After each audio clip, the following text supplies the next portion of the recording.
ఒక దశాబ్దపు కాలపు ప్రయాణం, ఎన్నో ఒడిదుడుకులు ఎదుర్కొని, ఎన్నో అవమానాలు, చేత్కారాలు, మరిన్ని రాజకీయ కుట్రలను సైతం ఛేదించి మనము ఈరోజు అధికారంలోకి వచ్చిన తర్వాత సగర్వంగా జరుపుకునే సభ జనసేన పార్టీ ఆవిర్భావ దినోత్సవ సభ.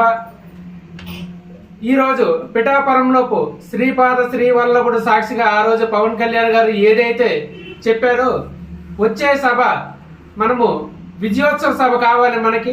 మనము విజయం సాధించిన తర్వాత ఆ సభ ఏర్పాటు చేసుకోవాలి. కాబట్టి మనం అందరం కూడా ఆయన శపథం ఏదైతే అన్నారో ఆ శపథం ప్రజలు నెరవేర్చారు. ఆయన కోరిక మేరకు మనం అందరం కూడా వెళ్ళాలి.